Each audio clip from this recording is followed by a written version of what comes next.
दूंगी।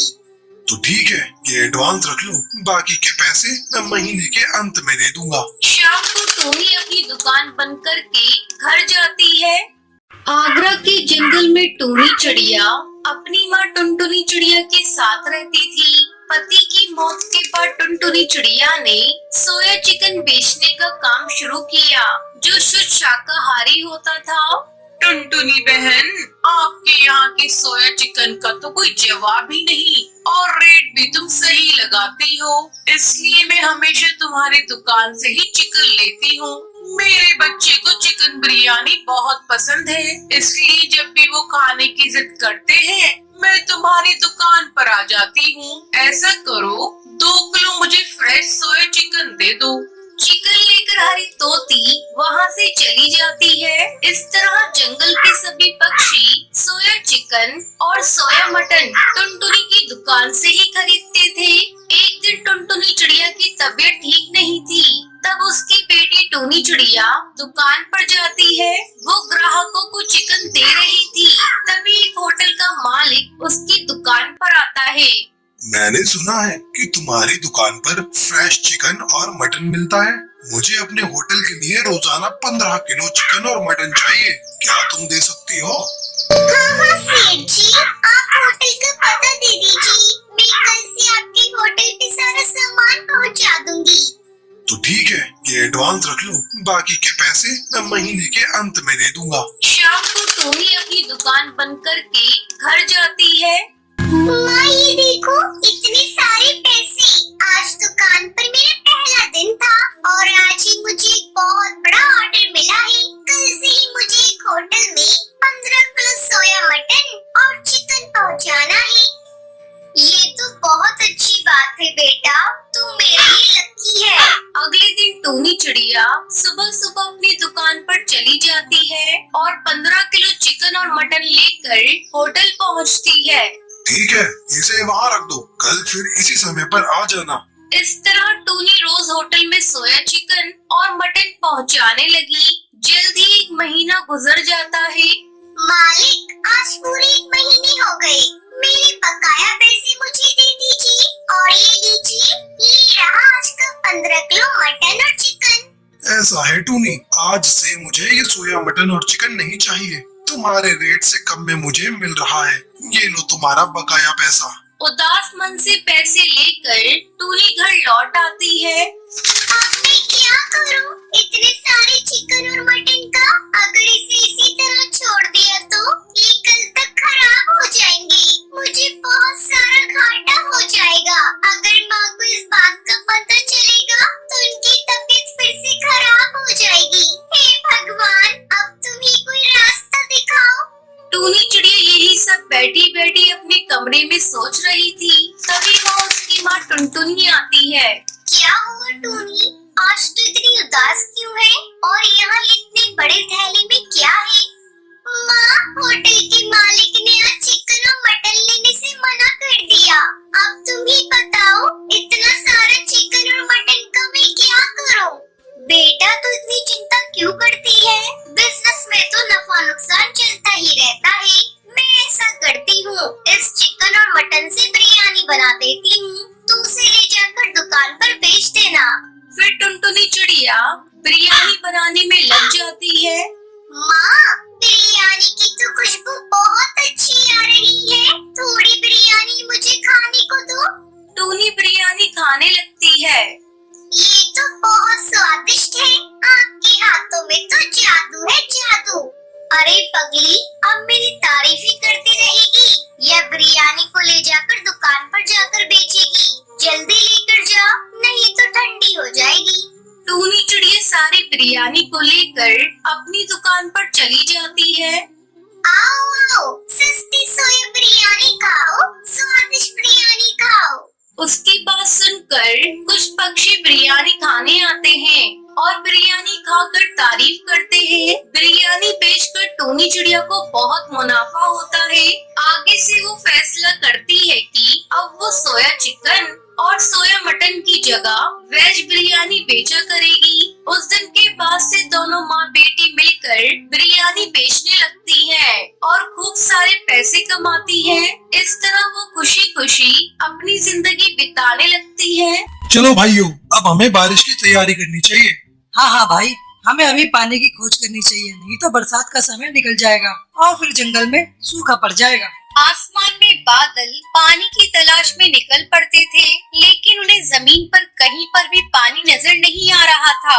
भाइयों, बहुत दिन हो गए, क्या हम पानी की खोज कर पाएंगे? अगर हमें जल्दी बारिश करनी है तो सुंदरवन जंगल जाना पड़ेगा।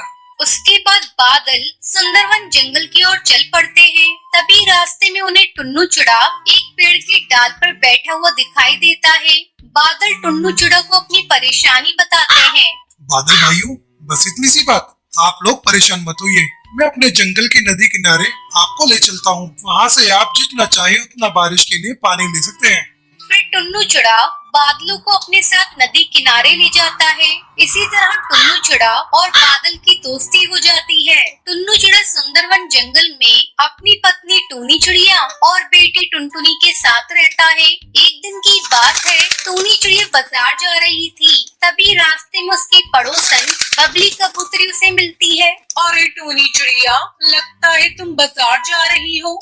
हाँ बहन, तुमने ठीक ही कहा। मैं बाजार ही जा रही थी अपने घर का राशन लाने। अच्छा, वो टोनी, ऐसा है कि आजकल मेरी तबीयत ठीक नहीं रहती और मेरे घर का राशन खत्म हो गया है। ऐसा करो, तुम मेरा भी राशन बाजार से लेती आना। ठीक है बबली बहन, मैं तुम्हारा भी राशन लेती आऊंगी। आखिर सुख दुख में पड़ोसी काम नहीं आएंगे तो कौन आएगा। बबली कबूतरी अपने सामान के लिए टूनी चिड़िया को पकड़ा देती है। फिर टूनी चिड़िया बाजार चली जाती है।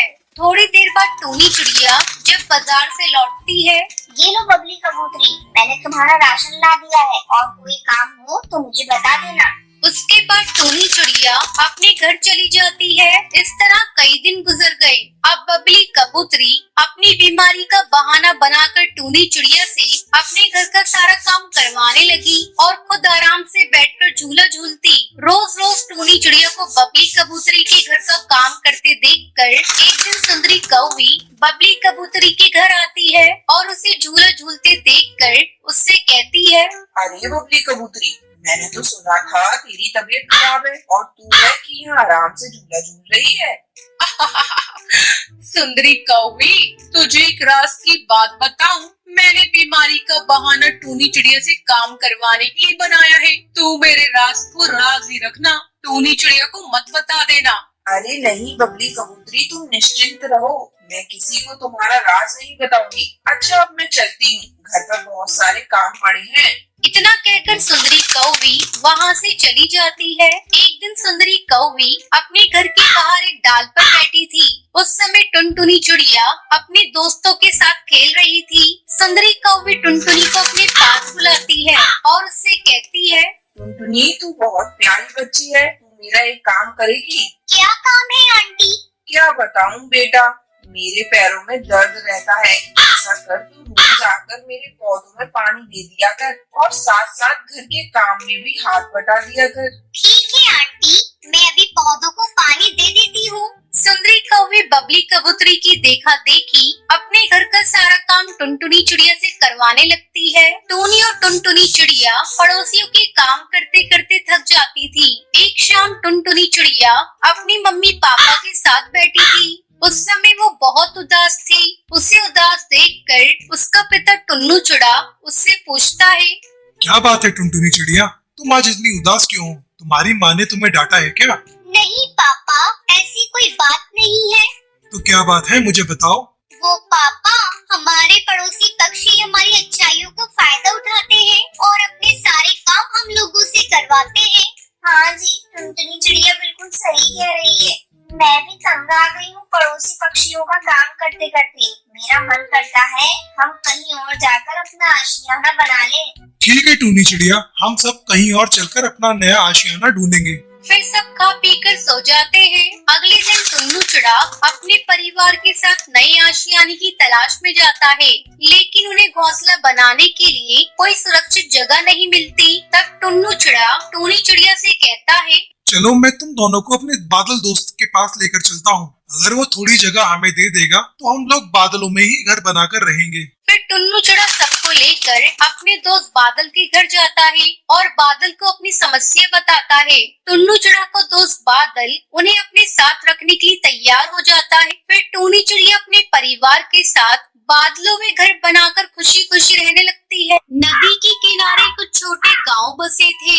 वहाँ हर दिन बाजार लगता था जहाँ पर पंछियों की भीड़ लगी रहती थी। उन्हीं गांव में से एक गांव चंदनपुर भी था जहाँ टुन्नू नाम का एक चिड़ा अपना छोटा सा ढाबा चलाता था। पर कुछ दिनों से टुन्नू बहुत परेशान था। उसका ढाबा चल नहीं रहा था। टुनटुनी, हम रोजाना ढाबे पर मेहनत से खाना बनाते हैं, पर हमारे ढाबे पर अब आमदनी बहुत कम हो गई है। पता नहीं चंदनपुर गांव के ज्यादातर पक्षी शहर जाकर बस रहे हैं। अब भगवान जाने हमारा ये ढाबे का काम कब तक चलेगा। चिंता मुझे भी हो रही है। आगे पिंकी की शादी करनी है। बंटी बेटा भी कह रहा था आगे की पढ़ाई वो शहर जाकर करना चाहता है। वो इस बारे में बात कर रहा था। टुन्नू टुनटुनी की सारी बातें बंटी कबूतर सुन लेता है। वो बहुत उदास हो जाता है और नदी के किनारे जाकर बैठ जाता है। उसकी आंखों में आंसू आ जाते हैं और वो रोने लगता है। माँ और बापू कितने परेशान हैं। मैं ऐसा क्या करूँ जिससे उनकी तकलीफ कम हो जाए। वो बेचारे चिंता में कितने परेशान रहने लगे हैं। हमारा ढाबा बंद हो गया तो हम क्या करेंगे।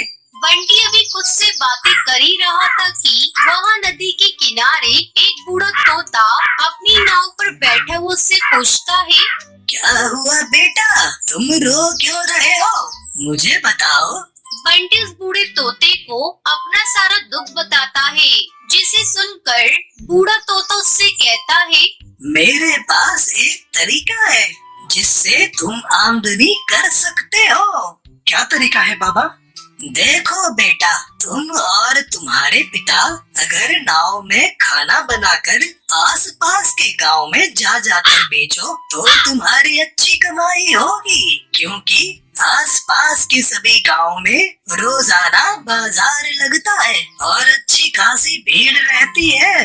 पर बाबा, हमारे पास नाव कहाँ से आएगी। हमारे पास इतने पैसे नहीं कि हम नाव खरीद सके। नाव की चिंता तुम मत करो, मेरे पास ये नाव है। इस पर ढाबा खोलकर तुम मुझे इसका किराया दे दिया करो। वैसे भी मैं बहुत बूढ़ा हो गया हूँ, अब मैं नाव नहीं चला पाता। ये तुम्हारे काम आ जाएगी। तुम्हें ये नाव देकर मुझे किराया मिलता रहेगा और मेरा गुजारा हो जाएगा। हाँ, ये ठीक रहेगा बाबा। मैं अभी जाकर अपने बापू से इस बारे में बात करता हूँ। आपका बहुत बहुत धन्यवाद। बंटी घर आता है और अपने पिता से इस बारे में बात करता है। बात तो सही है, पर बहुत कुछ देखना पड़ेगा। हमें कुछ चीजें खरीदनी पड़ेंगी। मेहनत तो बहुत लगेगी। मुझे बंटी के तैरते हुए ढाबे का उपाय अच्छा लग रहा है। हम सब मिलकर काम करेंगे तो हो जाएगा। हमें बंटी बेटा की बात को मान लेना चाहिए। बापू, वैसे भी तो हमारा ढाबा चल नहीं रहा। एक बार ये भी करके देख लेते हैं। शायद भगवान की कृपा से हमारा नाव पर बना ढाबा चल पड़े। ठीक है, सब अगर यही चाहते हो तो हम ऐसा ही करेंगे। बंटी बेटा, तू मेरे साथ बाजार चल। हम नाव के ऊपर ढाबा बनाने का कुछ जरूरी सामान खरीद लाते हैं। टुन्नू और उसका परिवार मिलकर नाव पर ढाबा तैयार करते हैं। टुनटुनी और पिंकी तरह तरह के भोजन बनाकर तैयार करती हैं और सब कुछ उस बूढ़े तोता की नाव पे रख देते हैं। फिर वो एक गांव में खाना लेकर पहुंचते हैं। गांव के बाजार में पक्षी घूम रहे थे। नदी किनारे नाव पर बना ढाबा देखकर पक्षी हैरान रह जाते हैं और वहां आकर खाना खाने लगते हैं। अरे वाह, नाव पर ढाबा, ये तो बहुत बढ़िया और साफ सुथरा दिखाई दे रहा है। भाई, वैसे क्या क्या है खाने के लिए इस तैरते हुए ढाबे पर। हाँ, पनीर, बटर मसाला, मटर पनीर, पालक पनीर, रायता, दाल तड़का, दाल मखनी, लच्छा पराठा, तंदूरी रोटी और भी बहुत कुछ मिलेगा हमारे ढाबे पर, और वो भी सस्ते दामों पर गर्मा गर्म। हमारे ढाबे की स्पेशल थाली खाइए, उंगलियां चाटते रह जाएंगे। लाओ भाई लाओ, फिर तो 2 थाली हमारी भी लगा दो भाई। टुन्नू के ढाबे का खाना खाकर सचमुच ग्राहक बहुत खुश हुए। टुन्नू उसके बाद दूसरे गांव के लिए अपनी नाव लेकर चल पड़ा। सुबह से शाम तक वो अपनी अपनी नाव को लेकर अलग अलग गांव में गया और उसने वहां अपने परिवार के साथ मिलकर खाना बेचा। पहले ही दिन उनकी अच्छी कमाई हो गई। टुनटुनी, सचमुच आज हमें 5,000 रुपए का मुनाफा हुआ है। गांव में बने हमारे होटल पर तो हफ्ते भर में भी इतनी कमाई नहीं होती थी। ये सब मेरे प्यारे बेटे बंटी के कारण ही हुआ है। हाँ बेटा बंटी, अब हम नाव पर ही खाना बनाकर बेचेंगे। बापू, आप ही तो कहते हो कड़ी मेहनत एक दिन रंग जरूर लाती है। अब हमें रोजाना कड़ी मेहनत करनी होगी ताकि हम और आमदनी कर सकें। वैसे भला हो उन बूढ़े बाबा का, उन्होंने हमारी इतनी सहायता की। आप एक काम करो, बंटी के साथ जाकर आज उन्हें किराया दे आओ। ठीक है टुनटुनी, तुम पिंकी के साथ घर जाओ, तब तक मैं उन बाबा को किराया देकर आता हूँ। बंटी टुन्नू के साथ उन बूढ़े बाबा को किराया देने चला जाता है। एक दिन उन्हीं के गांव में रहने वाला कालू नाम का एक कौआ टुन्नू की सफलता से जलता था। एक दिन टुन्नू जब बूढ़े तोता को किराया देकर आ रहा था, कालू से देख लेता है। टुन्नू इतना खुश कैसे हो सकता है? यह मेरे से अमीर हो सकता है। मैं ऐसा हरगिज नहीं होने दूंगा। मुझे इस टुन्नू का कुछ करना ही होगा। एक दिन टुन्नू के जाने के बाद कालू उस बूढ़े तोता के पास गया और उनसे बोला, मैंने देखा है कि टुन्नू तुम्हें इस नाव का किराया बहुत कम देता है। अगर तुम और ज्यादा पैसे कमाना चाहते हो तो मैं तुम्हें उससे दुगना किराया दे सकता हूँ। ठीक है, अगर तुम मुझे ज्यादा पैसे दे सकते हो तो कल सुबह आना और मेरी नाव ले जाना। अगले दिन क्या बात है, यहाँ सबने भीड़ क्यों लगा रखी है? लाओ बाबा, मुझे अपनी नाव दे दो। मैं टुन्नू से ज्यादा किराया लेकर आया हूँ। अब तो आप सबको सबूत मिल गया, ये कालू कितना बेईमान है। हमारे गांव में रहकर ऐसे बेईमान पक्षी दूसरों के घरों को बर्बाद करते हैं। मुखिया जी, क्या आपको लगता है ऐसे बेईमान लोग हमारे गांव में होने चाहिए? क्या रे कालू, किसी की सफलता पर जलना क्या अच्छी बात है? तेरे जैसे कौओं को यहाँ रहने का कोई हक नहीं है। अभी के अभी इस गांव से भाग जा, या फिर इस गांव में रहना है तो सुधर जा, वरना अपने नौकरों से कहकर तुझे इस गांव से दूर फेंकवा दूंगा, समझा? नहीं नहीं मुखिया जी, मुझे माफ कर दो। टुन्नू, मुझे माफ कर दो भाई। है, मेरे से गलती हो गई थी। अगर आप इस गांव से मुझे निकाल दोगे तो मैं अपनी बीवी बच्चों को लेकर कहाँ जाऊंगा? मैं आज के बाद टुन्नू को कभी तंग नहीं करूंगा। कालू सबसे माफी मांगता है। उस दिन के बाद टुन्नू टुनटुनी को वो कभी भी तंग नहीं करता। अगर आपको ये वीडियो पसंद आई हो तो